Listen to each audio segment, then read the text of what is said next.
मैं SP Bhardwaj Bhardwaj classes Prayagraj में आप सभी का हार्दिक स्वागत एवं अभिनंदन करता हूं। और आज हम बात करेंगे आपसे स्टैटिस्टिक्स के बारे में, सांख्यिकी के बारे में, जो एग्जाम में यानी हर एग्जाम में पूछी जाती है। आईएएस हो गया, पीसीएस हो गया, टीजीटी हो गया, पीजीटी हो गया, बीपीएससी हो गया, किसी में भी देखेंगे टोटल एग्जाम में पूछी जाती है ना। एसआई हो गया, सब में पूछी जाती है। कहीं पर वो डीआई के नाम से पूछ लेता है यानी डाटा इंटरप्रिटेशन, वैसे सही डेटा DATA डेटा भी उसे कुछ लोग बोलते हैं, है ना। तो आज हम उसी स्टैटिस्टिक्स के बारे में बात करेंगे, सांख्यिकी के बारे में बात करेंगे। देखते हैं सांख्यिकी होती क्या है। सांख्यिकी देखिए क्या होती है सांख्यिकी। सांख्यिकी यानी इसको इंग्लिश में बोला जाता है स्टैटिस्टिक्स। स्टैटिस्टिक्स बोला जाता है इसे। देखिए क्या होती है, बहुत अच्छा वो है स्टैटिस्टिक्स। ठीक, अब देखिएगा इसमें बड़ा इंटरेस्टिंग चीज रहती है। चूंकि इसकी जो स्टार्टिंग हुई थी, जहां से ये हुई थी, पता नहीं था कि सांख्यिकी चल रही है, लेकिन ये थी, यानी नामकरण इसका बाद में हुआ है सांख्यिकी। और ये पहले से समाज में व्याप्त थी। कैसे? पहले हम लोग जानते, पहले क्या होता था, राजा महाराजा होते थे। राजा महाराजाओं के यहाँ पर बहुत सी चीजें, जैसे कुछ सेनाएं युद्ध कर रही हैं, है ना, या कुछ और कर, जैसे सेनाएं युद्ध कर रही हैं तो युद्ध में कितना भोजन की जरूरत पड़ेगी, इसके बनाने के लिए परिव्यक्ति कितनी वो होती है। जैसे आप ही ले लीजिए किसी, उसके लिए एक अनुमान, है ना, कितनी जरूरत होती है, अनुमान लगाया जाता है कुल मिलाकर के। पहले पहले हम वैसे इसकी बात करते हैं वहाँ, जैसे अब आपको वहाँ पर खाने की जरूरत पड़ती थी, तो कितना इनके लिए खाना बनना चाहिए, है ना, कितने इनके पर जो है इनकी सैलरी के रूप में, जो इनका वेतनमान के रूप में कहिए या पारिश्रमिक के रूप में कितना पैसा जाता है, इन सब चीजों का एक वो लगाया जाता था। अब कितने लोग बढ़ जाएं, कितने लोग घट जाएं, कितने कम हो गए, तो फिर कितना हमारा ये भोजन है अधिक दिन के लिए चलेगा। तरह तरह की चीजें रहती थी। जैसे दो सेनाएं भिड़ रही हैं, है ना, एक दूसरे में क्या है, भिड़ रही हैं, तो एक दूसरे कम होती थी भाई, चूंकि मारे जाते थे, मारे जाने के बाद में कम होते थे, तो उनके भोजन की व्यवस्था कितनी है ना। तो भोजन की व्यवस्था के लिए ये क्या था, ये सब सांख्यिकी का यूज था, अभी मैं बताऊंगा आपको। इसी तरह से जो चली है, पहले इसको हम सांख्यिकी बोल नहीं रहे थे, लेकिन धीरे धीरे कैसे सांख्यिकी पढ़ा है वो सब मैं आपको बताऊंगा। क्योंकि एक तरह से देखा जाए तो ये जो राजनीतिक शास्त्र था, क्योंकि राजनीति थी ना, कि उसको अपने में मिलाना, ये कर लेना, राजनीति, यही राजनीति थी उस समय, पॉलिटिकल साइंस, है ना, पॉलिटिकल हम कह सकते हैं जो है इश्यूज थे ये। अब यहाँ पर हम लोग जो बात करते हैं, क्योंकि स्टैटिस्टिक्स से रिलेटेड हम लोग बात कर रहे हैं, तो इनकी उत्पत्ति जो हुई है वहीं से हुई है। वैसे जो स्टैटिस्टिक्स का मतलब होता है, वो होता है संख्या से संबंधित शास्त्र। संख्या से संबंधित शास्त्र, इसका जो मतलब होता है वो होता है संख्या से संबंधित, संख्या से संबंधित, संबंधित शास्त्र, ये होता है इसका मतलब, संख्या से संबंधित शास्त्र। अब देखिए, जैसे मैंने आपको बताया था कि कितने लोग हैं, उनके लिए भोजन की कितनी जरूरत है ना, तो उसका एक पूर्वानुमान लगाया जाता था कि अब जितना भोजन बना, हो सकता है वो कम भी पड़ सकता है और अधिक भी हो सकता है, यानी ज्यादा भी हो सकता है, लेकिन एक पूर्वानुमान लगाया जाता था कि इतना बना लो तो भैया सबका काम हो जाएगा और बचेगा भी नहीं। इस तरह का कोशिश ये की जाती थी कि बचना नहीं चाहिए उसमें से, लेकिन फिर भी बच जाता था तो वो एक अलग बात थी, है ना, क्योंकि पूर्वानुमान था। तो मैंने आपसे बताया सांख्यिकी का मतलब होता है, वो क्या होता है, संख्याओं से संबंधित शास्त्र रहता है। अब संख्याओं से संबंधित शास्त्र होता है, तो अब इसमें क्या है, क्योंकि जैसे जैसे पहले राजा महाराजाओं के बीच में युद्ध होते थे, कुछ जीतते थे, कुछ होता था, तो अलग अलग स्टेट्स हुए, यानी अलग अलग आपके राज्य हुए, अलग अलग राज्यों में इनको अलग अलग नाम से दे दिया गया, या अलग अलग देशों में अलग अलग नाम दे दिया गया। जैसे अंग्रेजी में इसको बोला गया, वो बोला गया स्टैटिस्टिक्स। जो सांख्यिकी है, इसको अंग्रेजी में कहा गया था, वो क्या कहा गया था, स्टैटिस्टिक्स कहा गया था। या हम कह सकते हैं कि जो ये अंग्रेजी है, अंग्रेजी में जो इसे बोला गया, यानी इन इंग्लिश, इसे जो अंग्रेजी में बोला गया, अंग्रेजी में बोला गया या इन इंग्लिश बोला गया, ये क्या बोला गया, अंग्रेजी में इसे बोला गया स्टैटिस्टिक्स। स्टैटिस्टिक्स ये बोला गया इसे। अब स्टैटिस्टिक्स नाम दिया किसने, अंग्रेजी में। अब क्या होता है, क्योंकि चीज वही है लेकिन अलग अलग नाम से जब इसका दिया गया है, आगे चल के जब नाम सांख्यिकी पढ़ा, यानी हिंदी में सांख्यिकी नाम पढ़ा और अंग्रेजी में उसे स्टैटिस्टिक्स बोला गया, है ना, क्योंकि अलग अलग राजा थे, अलग अलग सब जगह ही वही चीजें हो रही थी आपकी। युद्ध हो रहे थे, युद्ध से अपने अंदर जितनी सीमा बढ़ा ली जाए उतना बढ़ा लिया जाए, यही पॉलिटी थी पहले, भाई यही पॉलिटिकल इश्यूज होते थे। अब यहाँ पर अंग्रेजी में हमने क्या कहा, इसे स्टैटिस्टिक्स कहा। अब अलग अलग भाषा, इसको लैटिन भाषा में क्या कहा गया, लैटिन भाषा में इसे स्टेटस कहा गया। अब देखिएगा चीज वही है स्टैटिस्टिक्स, लेकिन इसे जो लैटिन भाषा थी, ये जो लैटिन भाषा थी, लैटिन भाषा में इसे बोला गया था स्टेटस नाम दिया। क्या नाम दिया, स्टेटस नाम दिया था इनिशियल स्टेट का। ध्यान रखिएगा मैं इनिशियल स्टेट की बात कर रहा हूँ, इनिशियल स्टेट में इसे स्टेटस नाम दिया गया क्योंकि ये रहने से एक स्टेटस का पता चलता है, खाने में क्या खा रहे हैं, है ना, कैसा खा रहे हैं, अच्छा भोजन कर रहे हैं कि खराब भोजन कर रहे हैं, भोजन की क्वालिटी कैसी है, तो ये क्या है, एक स्टेटस है ना, स्टेटस चीजें हैं। तो जैसी जैसी उस समय लोगों को समझ में आता था उस तरह से अपना नाम देते थे। वो बाद में चल करके सांख्यिकी और ये स्टैटिस्टिक्स, इसको सार्वजनिक रूप से नाम दिया गया। चलिए अब यहाँ पर इसे इटालियन भाषा में क्या कहा गया, स्टैटिस्टा। इसे इटालियन भाषा में, इटालियन भाषा में इसको क्या कहा गया था, स्टैटिस्टा कहा गया, स्टैटिस्टा कहा गया इसे इटालियन भाषा में। अब देखिएगा, अब यहाँ पर और अलग भाषा थी, अलग कौन सी भाषा हम कह सकते हैं, हम कह सकते हैं जर्मन भाषा, एक फ्रेंच भाषा। जर्मन भाषा में इसे क्या बोला गया था, जर्मन भाषा में इसको क्या बोला गया था, इसे बोला गया था स्टैटिस्टिक। इसे क्या बोला गया था, स्टैटिस्टिक। और ये स्पेलिंग जो है इसकी स्टैटिस्टिक, ये बोला जर्मन भाषा में। इसके बाद में इसे फ्रेंच भाषा में क्या बोला गया, इसे फ्रेंच लिख देते हैं कुछ लोग, फ्रेंच लिख देते हैं। तो फ्रेंच भाषा में जो इसको बोला गया, इसमें भी स्टैटिस्टिक बोला गया, स्टैटिस्टिक। और यहाँ पर जो इंग्लिश ली थी वो क्या ली थी, TI और ये QUE, ये दिया गया था, ये नाम लिया। लेकिन जो स्टैटिस्टिक्स का मतलब होता है, किसी भी वर्ड उसमें लिया जाए उसका केवल अर्थ होता है, वो अर्थ क्या होता है, राजनैतिक शास्त्र। इसका जो मतलब निकलता है वो क्या निकलता है, राजनैतिक शास्त्र। चाहे जिसका इसका वो ले लिया जाए, पूरा इसका जो मीनिंग होता है, इसका जो मीनिंग होता है, या हम कह सकते हैं कि इसका जो अर्थ होता है वो होता है राजनैतिक शास्त्र, राजनैतिक शास्त्र, ये लिख दिया जाता है।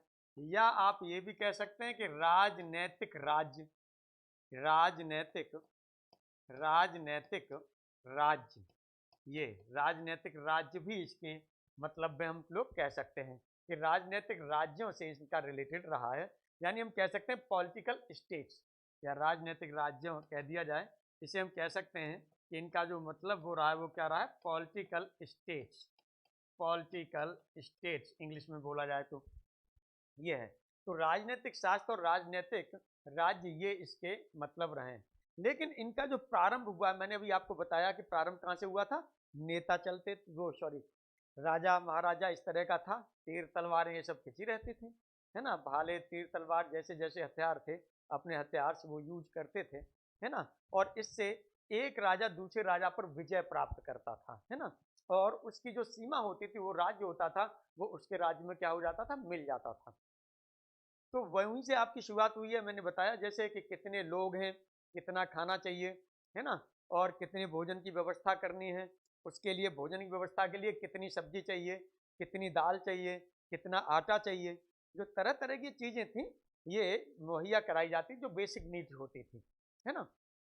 तो इसके लिए एक अनुमान लगाया जाता था। जैसे आप लोग खुद ही सोचिए कि किसी की जो आपके परिवार में शादी है या कोई है, यदि आपने पहले कभी उतना नहीं किया है, तो आप क्या करते हैं, हलवाई से बात करते हैं, हलवाई से बात करते हैं भैया इतने लोगों का खाना बनना है, कितना चाहिए सामान, वो लिखवा दो। तो हलवाई क्या करता है, आपको सामान लिखवा देता है, लिखवाता है।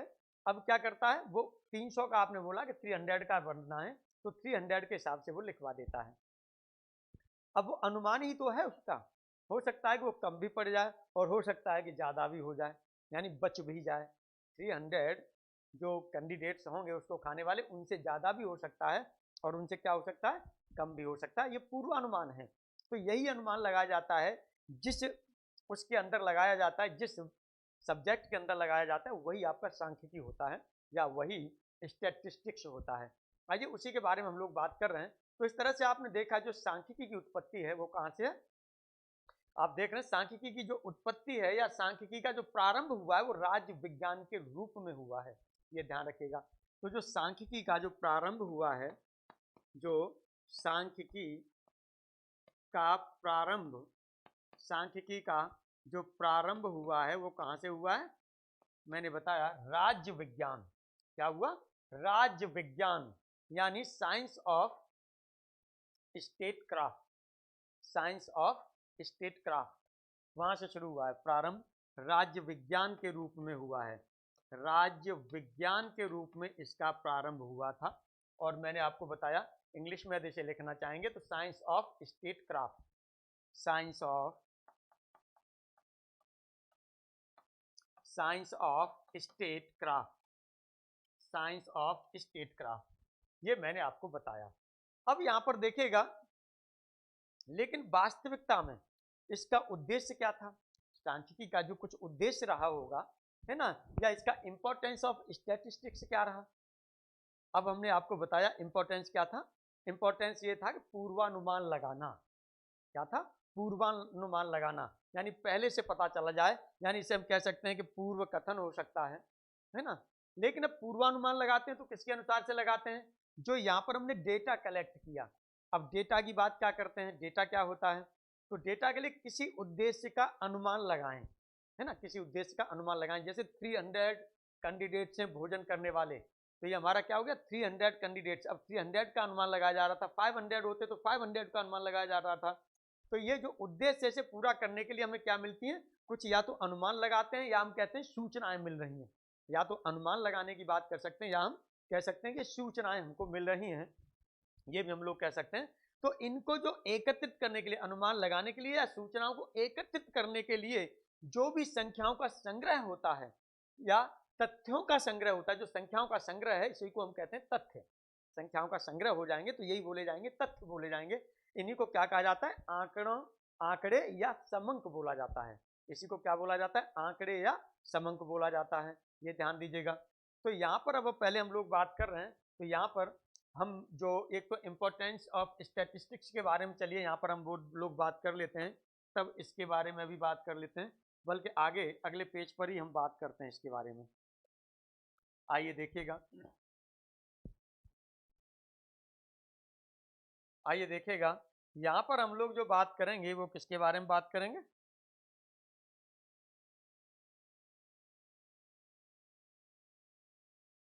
यहाँ पर जो हम लोग बात करेंगे वो बात करेंगे जो है ये इंपॉर्टेंस के बारे में, importance of statistics, importance of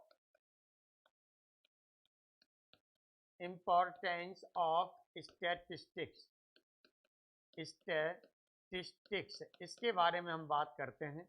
यानी यहाँ पर हम लोग जो बात करेंगे स्टैटिक्स, यानी ये हम कह सकते हैं कि इंपॉर्टेंस स्टैटिस्टिक्स यानी सांख्यिकी का क्या उद्देश्य है या सांख्यिकी का क्या महत्व है। सांख्यिकी का उद्देश्य भी हम कह सकते हैं और सांख्यिकी का महत्व भी कहा जा सकता है। तो आइए यहाँ पर हम लोग बात करते हैं सांख्यिकी का, सांख्यिकी के उद्देश्य कह सकते हैं या हम क्या कह सकते हैं, उद्देश्य।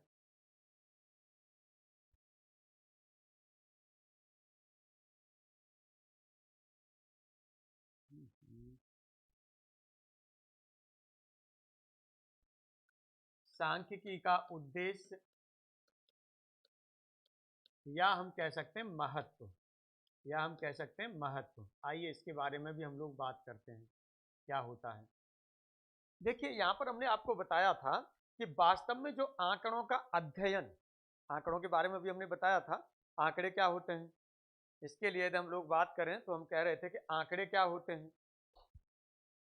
आंकड़े के लिए हम लोग जो बात करते हैं, आंकड़े क्या होते हैं, तो यहाँ पर हम लोग देखिए बात करेंगे कि पहले हमने आपसे कहा कि आंकड़े या इन्हीं को बोला जाता है समंक, आंकड़े या समंक, समंक, और इंग्लिश में बोला जाता है डाटा, इंग्लिश में बोला जाता है डाटा या डेटा भी बोल देते हैं इसको।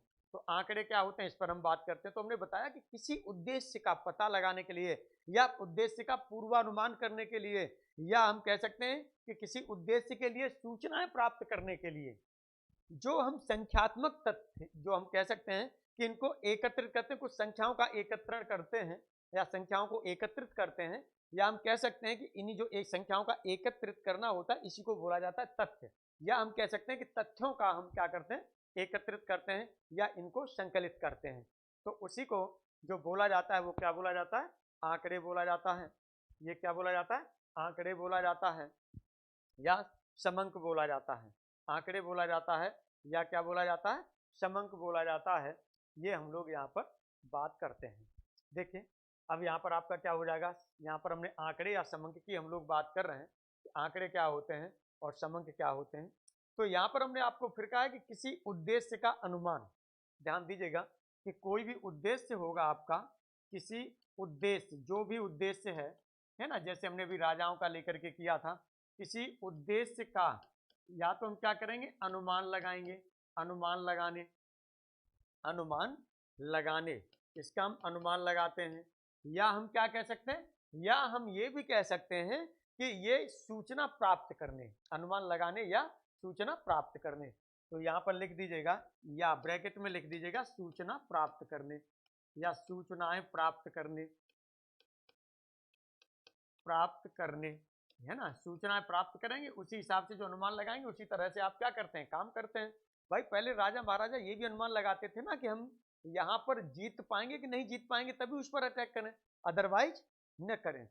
भाई यदि हम उसकी सीमा को जीत लें, उसके राज्य को जीत लें तब तो ठीक है, यदि नहीं जीत पाए तब, है ना। तो ये अनुमान उनका होता था। तो वही यहाँ पर हम बात कर रहे हैं कि ये या तो जो है उद्देश्य का अनुमान लगाने या सूचनाएं प्राप्त करने, इन दोनों को हम कह सकते हैं के लिए एकत्रित किए गए, के लिए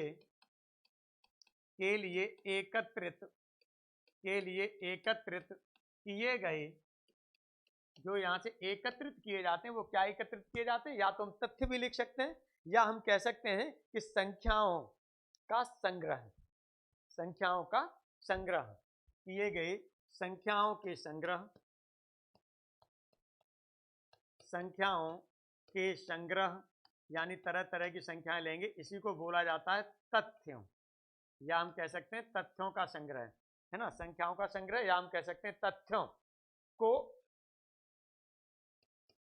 क्या कहते हैं, आंकड़े, आंकड़े या समंक, और इंग्लिश में क्या बोला जाता है, डेटा, इंग्लिश में क्या बोला जाता है, डेटा, ये कहते हैं।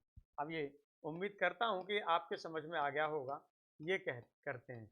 लेकिन अब हमने आपको बताया जब ये डेटा इकट्ठे कर लिए, आंकड़े इकट्ठे कर लिए, यानी कलेक्ट कर लिए, जितने भी डेटा थे कलेक्ट कर लिए। अब इन कलेक्ट करने के बाद में हम एक अनुमान लगाते हैं, यानी पूर्वानुमान लगाते हैं।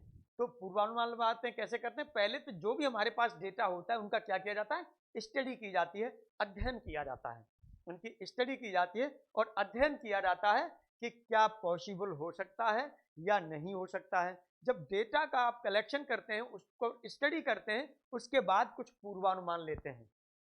इसलिए हम कह सकते हैं कि वास्तव में जो आंकड़ों, जो हमारे पास आंकड़ों का अध्ययन है या उनसे उपयोगी सूचनाएं होती हैं, उससे हम जो है पता करना, जो भी आंकड़ों का अध्ययन करना और आंकड़ों के अध्ययन से उपयोगी सूचनाएं प्राप्त करना, यही हमारा सांख्यिकी का क्या होता है, उद्देश्य होता है।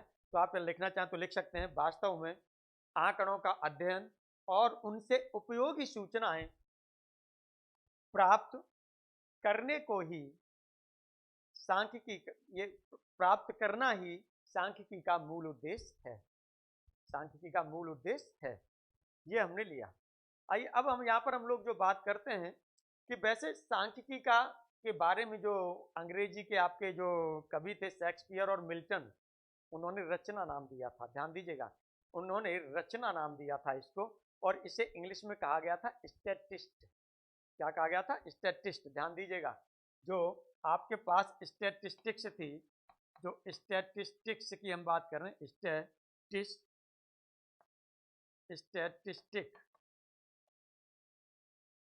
स्टैटिस्टिक्स की बात कर रहे हैं, यानी जो सांख्यिकी की हम लोग बात कर रहे थे, इसी को कुछ समय बाद या आगे चल कर के आप कह सकते हैं इनके बाद में इन्होंने क्या कहा, इनके जो ध्यान दीजिएगा, इनका एक अंग्रेजी के कवि थे शेक्सपियर, अंग्रेजी के कवि थे शेक्सपियर और मिल्टन, और इन्होंने जो रचना, और वो जो रचना की थी, किसकी की थी रचना, स्टैटिस्ट, इसे जो नाम दिया था रचना का वो स्टैटिस्ट नाम दिया था।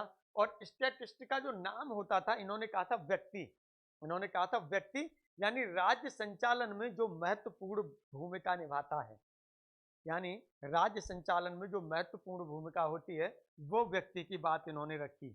ये क्या होता है, व्यक्ति बात कही इन्होंने, एक विशेष व्यक्ति हम कहें तो ज्यादा अच्छा है, जो क्या है, जो ये कैसा व्यक्ति जो राज्य संचालन में महत्वपूर्ण भूमिका अदा करे।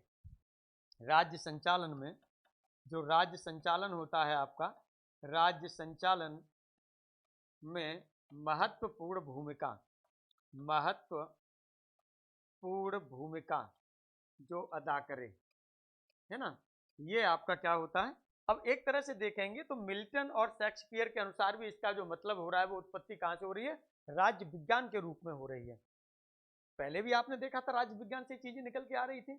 अब जब मिल्टन और कवि ने भी उसको डिफाइन किया, वो मिल्टन और शेक्सपियर ने भी डिफाइन किया, तो उन्होंने क्या बताया, उनके भी अनुसार जो चीजें थी उन्होंने कहा कि जो इसकी उत्पत्ति हो रही है वो कहां से हो रही है, राज्य विज्ञान के रूप में ही हो रही है। आइए अब हम लोग यहाँ पर बात करते हैं, क्योंकि इनको ये सब चीज करने की कुछ विधियां होंगी, क्योंकि राज्य संचालन चलाना है तो उसके लिए हमें क्या क्या करना होगा, कैसे चीजें करनी होंगी, तब जाकर के वो निकलेगा ना। इसके लिए जैसे आपको कोई भी डिसीजन लेते हैं, कोई भी डिसीजन, सपोज कर लीजिए, जैसे आपको सपोज कर लीजिए कोई बिजनेस किया, या कोई आप किस पर आए, सिविल के फील्ड में आए, आपने सिविल की तैयारी शुरू की, है ना, IAS PCS की तैयारी सपोज कर लीजिए आपने शुरू की, तो अब आप क्या करते हैं, इसके लिए कुछ डेटाज कलेक्ट करते हैं। क्या डेटाज कलेक्ट करते हैं, फलाने मुझसे इंटेलिजेंट थे, मुझसे अच्छे थे पढ़ने में, फलाने मुझसे कमजोर थे पढ़ने में, है ना, फलाने ऐसे थे वो इतने घंटे पढ़ते थे, फलाने का सिलेक्शन हुआ तो वो रोजाना इतने घंटे पढ़ते थे। ऐसे ही आप डेटा कलेक्ट करते हैं, उसके अनुसार फिर आप अपनी जो चीजें होती हैं, है ना, जो फ्यूचर की जो प्लानिंग होती है वो प्लानिंग करते हैं कि इस प्लानिंग के तहत हमको क्या करना है, पढ़ना है ना, इस सिलेक्शन के लिए हमें इस प्लानिंग के तहत पढ़ना है। तो ये सब क्या हो रहा है, एक तरह से ये विधियां ही तो हम रो रहे हैं। अब किस तरह से ये विधियां कलेक्ट की जाती हैं, इस पर हम लोग बात कर रहे हैं। जो कलेक्शन की बात हम लोग करते हैं, जो विधियों के कलेक्शन की बात करते हैं, इनको कहा जाता है वैसे सांख्यिकी विधियां। इनको क्या कहा जाता है, सांख्यिकी विधियां कहा जाता है, यानी स्टैटिस्टिकल मेथड्स बोला जाता है। आइए इन पर हम लोग बात करते हैं कि स्टैटिस्टिकल मेथड्स क्या हैं, तब आगे हम लोग चलते हैं कि क्या क्या इनमें इनके पार्ट हो सकते हैं। स्टैटिस्टिकल मेथड्स यहाँ पर हम बात करेंगे, वो बात करेंगे स्टैटिस्टिकल मेथड्स, इस पर हम लोग बात करेंगे, यानी सांख्यिकीय विधियां, इस पर हम लोग बात करेंगे, ये होंगी सांख्यिकीय विधियां।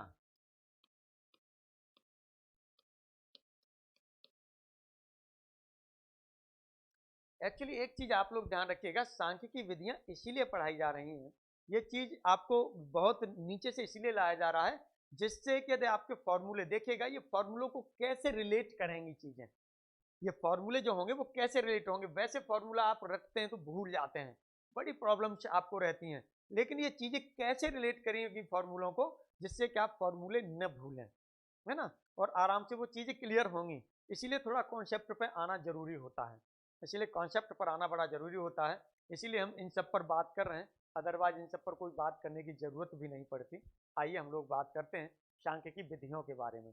सांख्यिकी विधियां क्या हैं, सपोज कर लीजिएगा कि जैसे अब चूंकि एग्जाम्पल जो हम ले रहे हैं वही एग्जाम्पल आप आएंगे।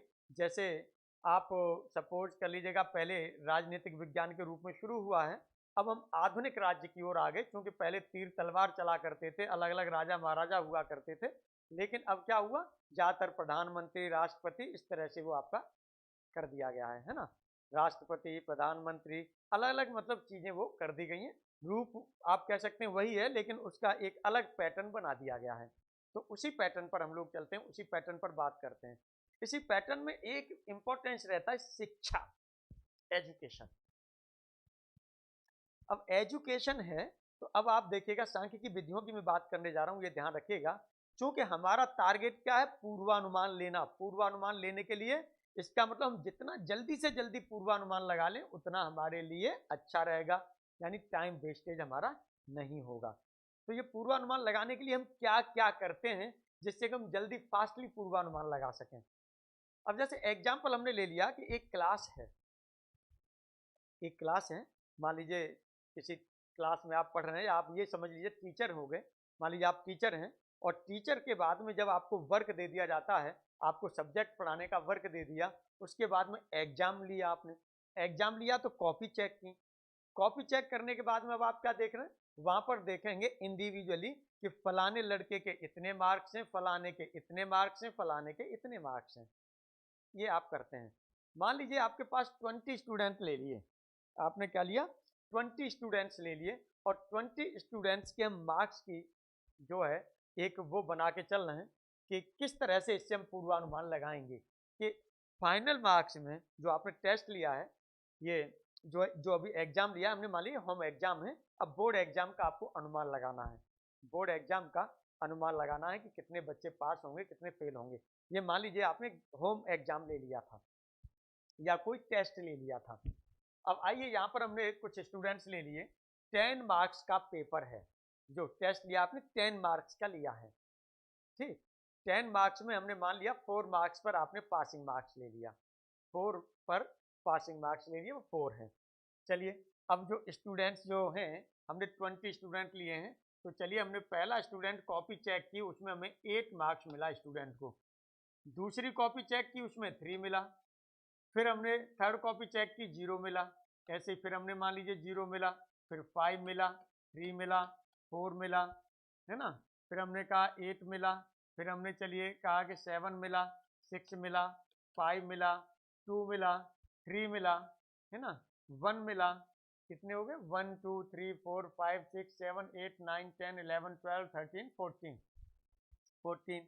चलिए फिर हमने ले लिया कि ये 7 मिला, 8 मिला, ये हो गया। इसके बाद में फिर आपने क्या ले लिया, मान लीजिए किसी को 9 मिल गया, एक को 10 भी मिल गया, 10 मार्क्स का लिए हैं, है ना। तो 1 2 3 4 5 6 7 8 9 10 11 12 13 14 15 16 17 18, 2 और चाहिए, तो एक आपने 3 ले लिया, एक 5 ले लिया। ये 20 स्टूडेंट्स हो गए, 20 स्टूडेंट्स के मार्क्स हैं। लेकिन 20 स्टूडेंट्स के मार्क्स हैं, ये आपको कैसे लग रहे हैं, एक अव्यवस्थित लग रहे हैं। यदि इस पर यदि आपको स्टडी करनी होगी, ऐसे कॉपी रखी हैं, इन पर स्टडी करनी होगी, तो ये बताना आपको थोड़ा टाइम लगेगा कि कितने बच्चे पास हैं, कितने फेल हैं, कितने के मार्क्स 3 मार्क्स के ऊपर हैं, कितने के 3 से नीचे हैं, कितने के 8 के ऊपर हैं, कितने के 8 के नीचे, तो इसमें टाइम लगेगा डिसीजन लेने में। इसीलिए इस तरह के जो आपके डेटाज होते हैं या आंकड़े होते हैं, उनको बोला जाता है अव्यवस्थित डेटाज या अव्यवस्थित आंकड़े बोला जाता है इनको, है ना। अव्यवस्थित यानी हम कह सकते हैं डिसऑर्डर डेटाज हैं ये। तो इनको हम क्या करते हैं, इनको एक क्रमबद्धता लगाते हैं उसमें, यानी व्यवस्थित करते हैं। तो सबसे पहले सही अनुमान लगाने के लिए, अच्छे तरीके से अनुमान लगाने के लिए, फिर यदि अव्यवस्थित होता है तो कुछ भूल भी पड़ जाती है, भूल भी हो जाती है ना। अव्यवस्थित रहता है तो कोई छूट ही जाता है, कुछ दिक्कत हो जाती है, इसलिए पहले से व्यवस्थित कर लीजिए, है ना। इसे व्यवस्थित करेंगे। जो ये आंकड़े हैं आपके पास, ये आंकड़े कैसे हैं, ये हैं अव्यवस्थित डेटाज हैं आपके पास, या अव्यवस्थित आंकड़े हैं। अब पहले इन आंकड़ों को आपको क्या करना है, पहले इन आंकड़ों को जो करना है वो किसमें कन्वर्ट करना है, व्यवस्थित। इनको व्यवस्थित करिए, यानी एक सीक्वेंस में लगाइए, व्यवस्थित करना है। तो व्यवस्थित करने के लिए हम क्या कर सकते हैं, एक तो ये कर सकते हैं कि सबसे पहले सबसे अधिक नंबर पाने वाला, फिर उससे कम पाने वाला, फिर उससे कम, फिर उससे कम, फिर उससे कम। तो ये बोला जाता है आपका अवरोही क्रम, यानी डिसेंडिंग ऑर्डर। ये क्या बोला जाता है, ऑर्डर, डिसेंडिंग ऑर्डर बोला जाता है। इसी तरह से एक हम करते हैं कि इसे बढ़ते हुए क्रम में लिख दें, यानी पहले सबसे कम 0 पाया है तो 0 के बाद में 1 2 3, यानी बढ़ते हुए क्रम में लिख दें। तो एक ये आपकी व्यवस्था हो सकती है, दो व्यवस्थाएं यहाँ पर मिल जाती हैं।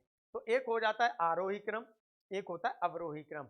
जो बढ़ते हुए क्रम होता है उसे बोला जाता है आपका आरोही क्रम, और जो घटता हुआ क्रम होता है उसे बोला जाता है अवरोही क्रम।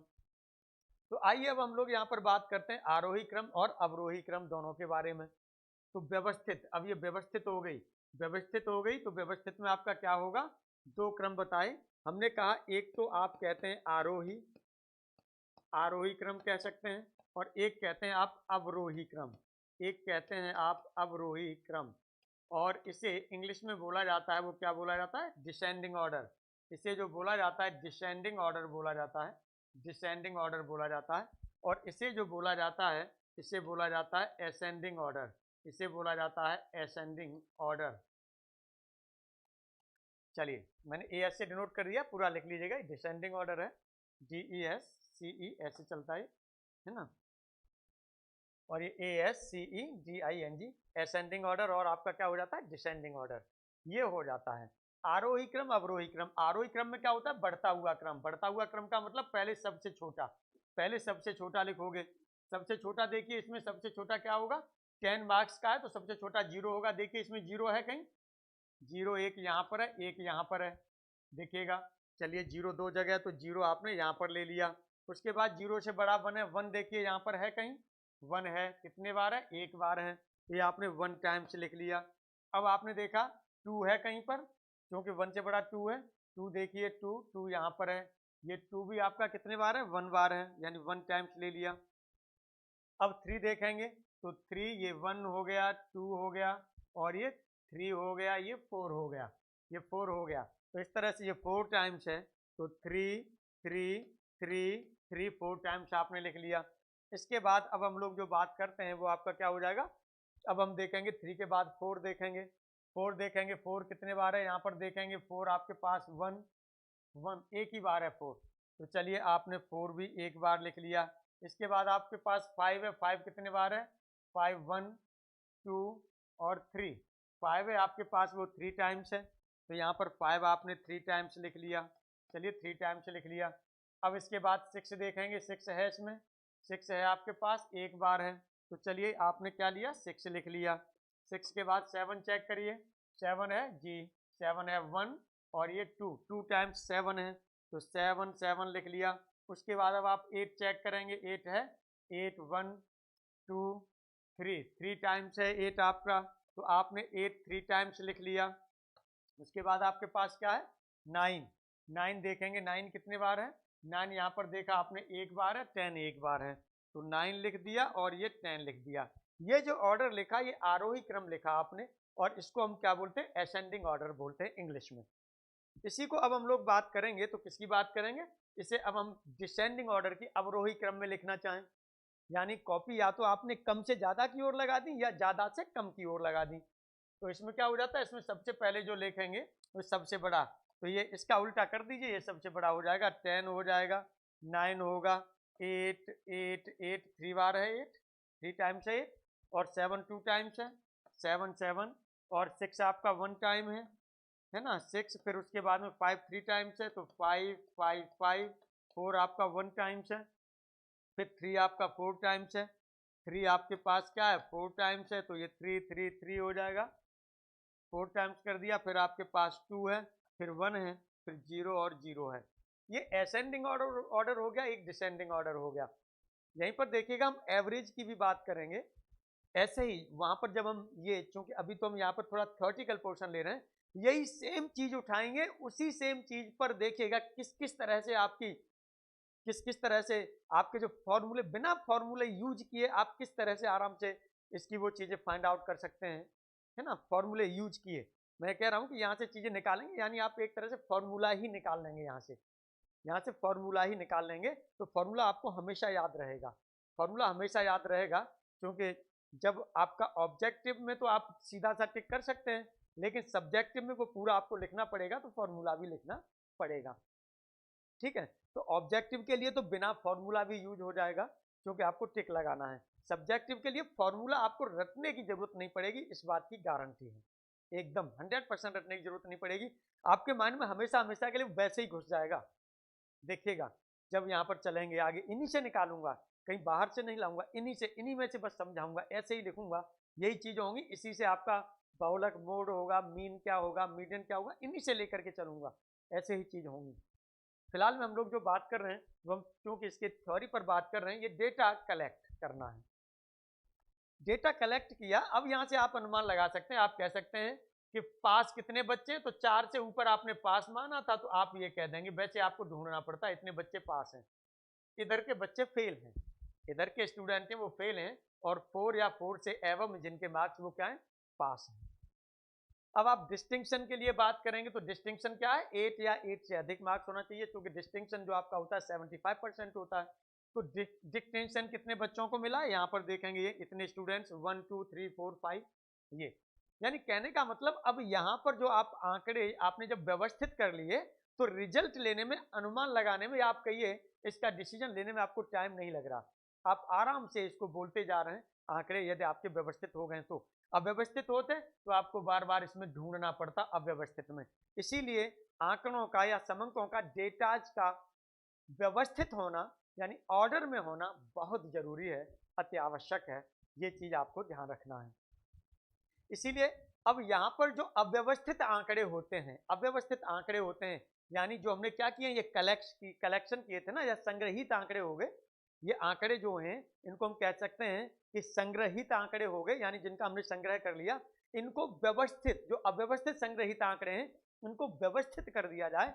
तो जो व्यवस्थित करने की, जो व्यवस्थित करते हैं और व्यवस्थित करने से जो हम निष्कर्ष निकालते हैं वो हम जो है करेंगे, तो उसमें हम कहेंगे कि सांख्यिकी विधियों के बीच में हम ले सकते हैं, या हम कह सकते हैं कि जो अध्ययनगत विषय हैं, अध्ययनगत विषय हैं, इनके संबंध में स्पष्ट परिणाम लेने के लिए, इनके संबंध में स्पष्ट परिणाम लेने के लिए, यानी इसका स्पष्ट रिजल्ट लेने के लिए हमें क्या करना पड़ता है, जो अव्यवस्थित आंकड़ों को व्यवस्थित करने की जो स्थितियां हैं या इनकी विधियां हैं, इन्हीं को हम कहते हैं स्टैटिस्टिकल मेथड।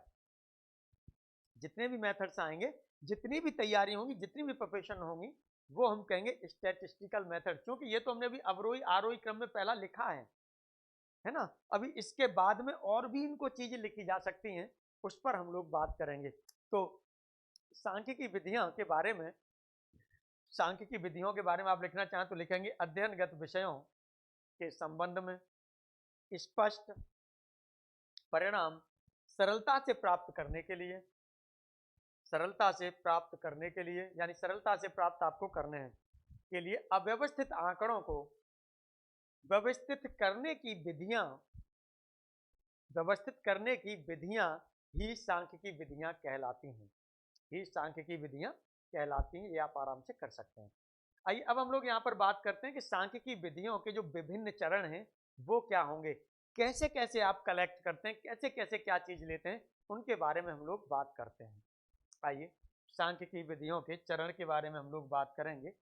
बहुत अच्छा टॉपिक है, अभी ये हम यहाँ पर जनरल चीजें ले रहे हैं, नेक्स्ट टॉपिक से जो नेक्स्ट लेक्चर होगा उससे आपके इनके पूरे डिस्कशन, पूरे डिसीजन या कहिए पूरे रिजल्ट्स है ना, बड़े आराम से निकलेंगे, बहुत अच्छे तरीके से आप समझेंगे, कोई दिक्कत नहीं होगी, बड़े अच्छे से, बड़े प्यार से समझ में आएगा सब चीज।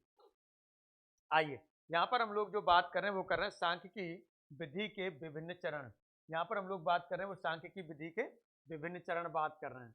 चलिए सांख्यिकी, कोई भी सांख्यिकी विधि लेंगे, सांख्यिकी विधि के विभिन्न चरण, चलिए कौन कौन से इसमें चरण होते हैं, विभिन्न चरण यानी अलग अलग डिस्टिंक्ट स्टेप्स होंगे, डिस्टिंक्ट स्टेप्स होंगे, है ना, यानी हम कह सकते हैं इनको, जो हम कहना चाहें तो इसमें हम कहेंगे कि डिस्टिंक्ट स्टेप्स यानी अलग अलग चरण, है ना, स्टेप्स मतलब अलग अलग चरण of statistical method. Statistical method के विभिन्न चरण की बात कर रहे हैं, तो पहला यहाँ पर क्या होता है, ध्यान दीजिएगा, पहला क्या होता है, सबसे पहला आपका काम होता है कि जो हमारे पास आंकड़े हैं, डेटा हैं, उनका कलेक्शन करना, डेटा का कलेक्शन, क्योंकि पहला चरण होगा, पहले हम डेटा का कलेक्शन करेंगे, अब डेटा का कलेक्शन करने के बाद में तब अरेंजमेंट करेंगे, तब व्यवस्था करेंगे कि वो किस में ले जाना है आपको, जिस यानी असेंडिंग ऑर्डर में आप सेट करेंगे या डिसेंडिंग ऑर्डर में सेट करेंगे या कोई और चीज यूज करेंगे, है ना, उसे व्यवस्थित करेंगे।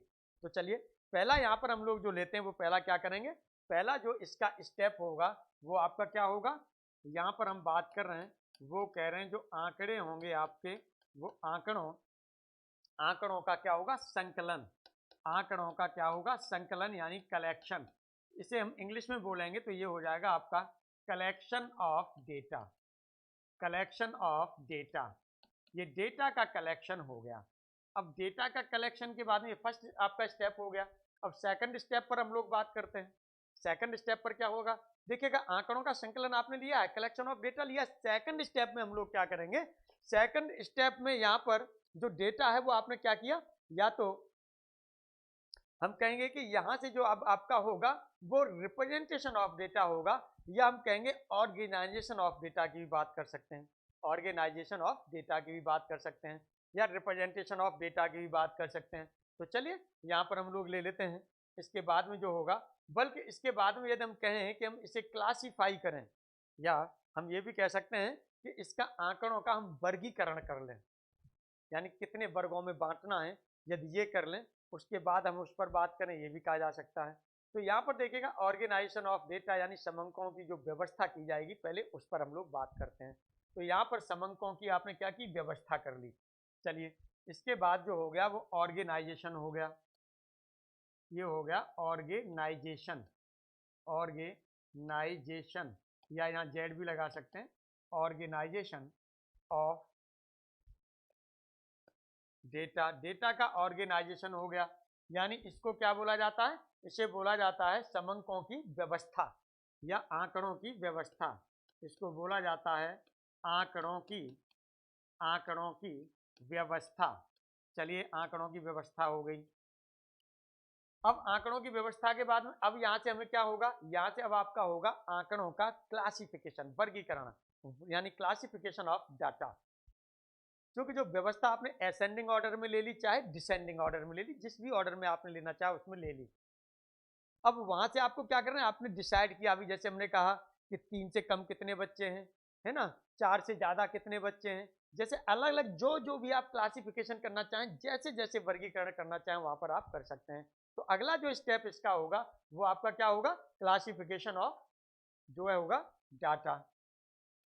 चलिए यहाँ पर हमने क्या ले लिया, क्लासिफिकेशन ले लिया, क्लासिफिकेशन ऑफ डाटा। इसका मतलब क्या होगा, इसका मतलब होता है आपका जो आंकड़े हैं उनका वर्गीकरण, आंकड़ों का वर्गीकरण या समंकों का वर्गीकरण, आंकड़ों का वर्गीकरण, ये इसका मतलब होता है। देखिए बहुत अच्छे तरीके से देखेंगे। अब आंकड़ों का वर्गीकरण किया तो आपने अलग अलग ये बांट लिए थे, है ना, अलग अलग पार्ट कर लिए थे। कम हो रहा है, 3 से कम हो रहा है, 4 से ज्यादा हो रहा है, या 0 से 2 के बीच में कितने स्टूडेंट हैं, 2 से 4 के बीच में कितने स्टूडेंट हैं, 4 से 6 के बीच में कितने स्टूडेंट हैं, 6 से 8 के बीच में कितने स्टूडेंट हैं, और 8 से 10 मार्क्स पाने वालों के बीच में कितने स्टूडेंट्स हैं। सब आपका ये सब क्या है, क्लासिफिकेशन है। यानी जो भी आंकड़ों का है वो क्या है, वर्गीकरण है। ये अभी हमने आपको बताया था। अब यहाँ पर हम लोग क्या करते हैं, आंकड़ों का वर्गीकरण ले लिया। अब वर्गीकरण के बाद जो होता है वो आपका क्या होता है, टेबुलाइजेशन होता है, यानी टेबुलेशन ऑफ डेटा कह सकते हैं, या टेबुलाइजेशन ऑफ डेटा। तो चलिए इसके बाद में जो होता है ये होता है आपका टेबुलेशन, टेबुलेशन ऑफ डेटा। यानी जो भी डाटा आपने लिया है, जो भी डाटा लिया है इसे एक सारणीबद्ध कर लीजिए, बना लीजिए, एक सारणी बना लें, ओरली नहीं, ये सारणी अब आपको बनानी है। यानी इसको बोला जाएगा यानी आंकड़ों का सारणीयन, आंकड़ों का सारणीयन। ये आप सारणीबद्ध करेंगे, इसको आप कहेंगे सारणीयन। आंकड़ों का आपका क्या होगा, सारणीयन होगा, आंकड़ों का सारणीयन होगा। अब यहाँ से क्या होगा, यानी टेबुलाइजेशन हो गया। अभी देखिएगा मैं इस पर फिर थोड़ा सा इस पर बात करके आऊंगा, मैं आराम से बात करेंगे हम लोग। देखिए क्या हो रहा है यहाँ पर जो हम लोग ले रहे हैं सारणीयन की, हमने जो बात की यहाँ पर टेबुलाइजेशन की बात की, जब सारणीयन हो गया यानी एक सारणी बन गई। सारणी के बाद में अब इसका हम क्या करेंगे, प्रस्तुतिकरण। प्रस्तुतिकरण जैसे ये तो हमने अपनी सुविधा के लिए ले लिया था। मान लीजिए जैसे टीचर थे, स्टूडेंट का आपने डाटा बनाया, अब इसका क्या करेंगे, क्योंकि इसका पूर्वानुमान लगाना, मैंने कहा था पहले कि इसका पूर्वानुमान लगाना है, तो पूर्वानुमान लगाने के लिए आपको किसको, प्रिंसिपल को या मैनेजर को शो करना होगा। तो प्रिंसिपल के सामने आप सीधा पैसा तो लेके नहीं जाएंगे, क्या करेंगे, उसे सारणीबद्ध किया आपने। सारणीबद्ध करने के बाद में अब उसका प्रस्तुतिकरण होगा। कि यहाँ से इसके बीच में इतने बच्चे हो रहे हैं, इतने के बीच में इतने बच्चे हो रहे हैं, इतने के बीच में इतने हो रहे हैं। ये आपका क्या हो जाएगा, वहां तो आपने सारणी में लिखा था, अब ये आपका जो होगा वो क्या होगा, प्रस्तुतिकरण होगा। यानी आपने टेबुलेशन लिखा और टेबुलेशन के बाद में अब हम यहाँ पर क्या कर रहे हैं, प्रस्तुतिकरण कर रहे हैं, यानी प्रेजेंटेशन कर रहे हैं। तो इसके बाद में जो आपका होता है वो होता है, या तो हम कह सकते हैं रिप्रेजेंटेशन भी कह सकते हैं, या इसे हम क्या कह सकते हैं, प्रेजेंटेशन ऑफ डाटा, यानी जो है आंकड़ों का प्रस्तुतिकरण। तो चलिए, ये आपने कहा presentation, presentation of data. Representation भी आपको कहीं कहीं लिखा मिल सकता है, यानी इसे हम कहेंगे आंकड़ों का प्रस्तुतिकरण, आंकड़ों का प्रस्तुतिकरण। अब यहाँ से आप प्रस्तुतिकरण करेंगे, अभी इनको देखिएगा, मैं फिर अभी इसे डिफाइन करूंगा एक तरह से, अभी इनको मैं फिर डिफाइन करूंगा एक तरह से, ये ध्यान रखिएगा। प्रस्तुतिकरण ये ले लिया, अब आपका क्या होगा, यहाँ से आपने प्रस्तुतिकरण लिया। प्रस्तुतिकरण करने के भी आपके कितने तरीके होंगे, एक स्टैटिस्टिकल टेबल बना सकते हैं जिसे सांख्यिकी सारणी कह सकते हैं, या कुछ डायग्राम के थ्रू आप दिखा सकते हैं, है ना, डायग्राम के थ्रू दिखा सकते हैं, जिसे हम कहेंगे आयत चित्र हो गया, है ना, आयत चित्र हो गया, या आपके पास जो है ये, हाँ आयत चित्र ही ले लीजिए, आयत चित्र ले लीजिए। अब आपका क्या होता है, एक ग्राफ्स हो सकते हैं, ग्राफ्स का मतलब रेखा चित्र हो गया, या बिंदु रेखी जिसमें बारंबारता, बहुभुज, बारंबारता, वक्र वगैरह ये सब चीज आएंगी। तो ये चीज होंगी आपकी। तो प्रस्तुतिकरण जो आपका होगा, ये प्रस्तुतिकरण के बाद में हमने कहा था ये प्रस्तुतिकरण, या इसे देखिएगा प्रेजेंटेशन, प्रदर्शन भी लिख सकते हैं, या इसे हम लिख सकते हैं प्रदर्शन, प्रदर्शन भी लिख सकते हैं। ये प्रेजेंटेशन हो गया। अब आपका क्या होगा, यहाँ से प्रेजेंटेशन आपने कर दिया। प्रेजेंटेशन के बाद अब यहाँ पर हम जो बात करेंगे वो क्या करेंगे, एनालिसिस करेंगे। जब प्रेजेंट हो गया, अब ये पूरी टेबल हमको मिल गई, इसके बाद इसका एनालिसिस किया जाता है, यानी विश्लेषण किया जाता है। तो अब अगला जो स्टेप होता है वो होता है आंकड़ों का विश्लेषण, यानी एनालिसिस ऑफ डाटा। अब अगला जो चरण होता है वो होता है analysis of data, analysis of data आपने कह दिया, यानी यहां पर आपने कहा आंकड़ों का विश्लेषण। यहाँ पर आंकड़ों का अब आप विश्लेषण करेंगे, और विश्लेषण करने के बाद में यानी उसमें देखेंगे यहाँ ज़्यादा हो रहा है कि यहाँ कम हो रहा है, इसको ऐसे रखा जाए, इसको ऐसे समझा जाए, तरह तरह से आप विश्लेषण उसको करते हैं। जिस जिस तरह की चीज़ें वहाँ पर माइंड में आती हैं, सब तरह से आप उसका विश्लेषण कर लेते हैं। विश्लेषण करने के बाद में क्या होता है, फिर होता है इंटरप्रिटेशन, यानी निर्वचन। फिर होता है आपका इंटरप्रिटेशन, यानी निर्वचन।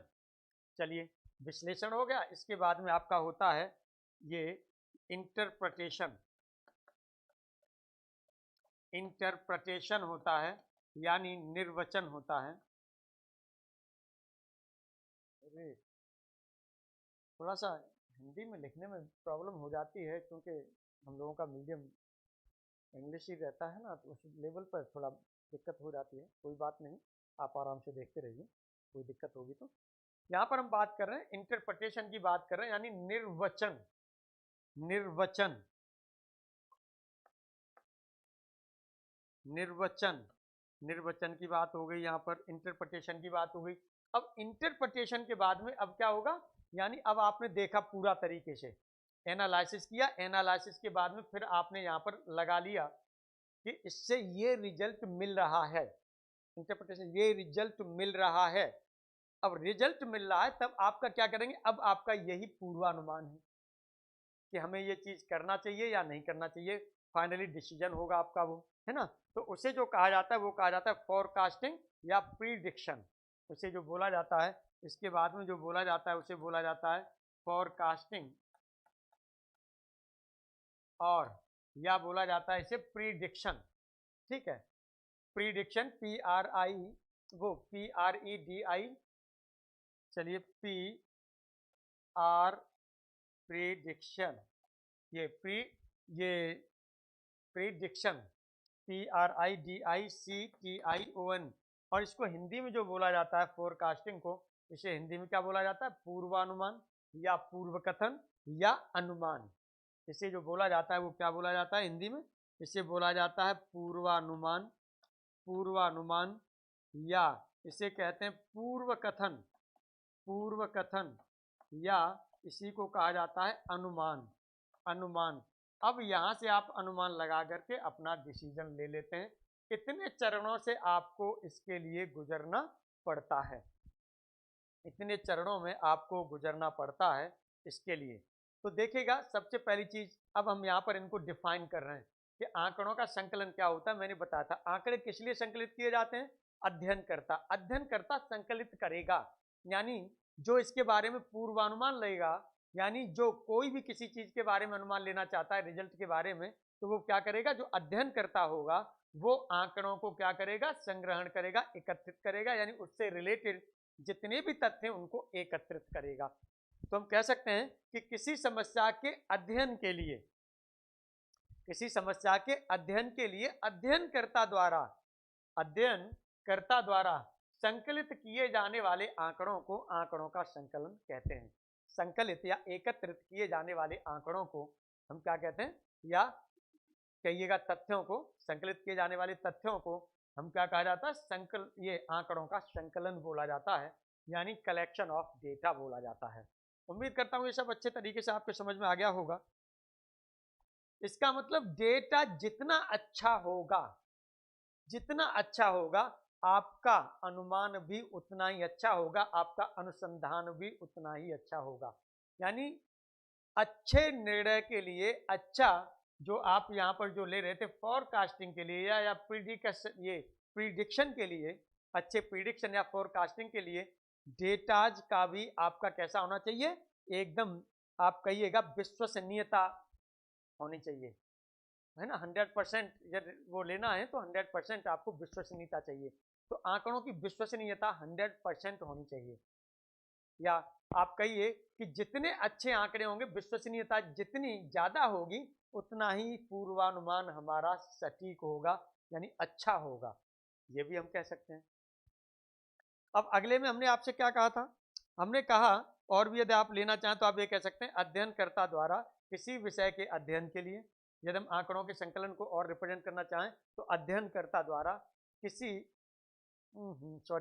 अध्ययनकर्ता द्वारा किसी विषय के अध्ययन के लिए, है ना। अध्ययनकर्ता क्या करेगा, किसी भी विषय का अध्ययन करेगा, उसके लिए आंकड़ों को क्या करेगा, एकत्रित करेगा। तो अध्ययनकर्ता द्वारा किसी विषय के अध्ययन के लिए आंकड़ों को संकलित करने या के द्वारा आंकड़ों के संकलित करना ही समंकों का संकलन या आंकड़ों का संकलन कहलाता है, ये हम कह सकते हैं। आइए अब आगे हम लोग जो यहाँ पर बात करेंगे, अगला आपने क्या लिया था, अगला आपने जो यहाँ पर लिया था, ये ऑर्गेनाइजेशन ऑफ डाटा, यानी आंकड़ों की व्यवस्था। तो आंकड़ों की व्यवस्था में मैंने आपको बताया था कि आंकड़ों की जब व्यवस्था की बात करते हैं या संकलन की दृष्टि की भी हम बात करते हैं, तो ये आंकड़े दो तरीके से आपके लिए जाते हैं। यानी एक तो प्राइमरी डाटा होता है, एक सेकेंडरी डाटा होता है। प्राइमरी डाटा मतलब जैसे घर घर जा करके चीजें कलेक्ट करना, वो प्राइमरी डाटा होता है।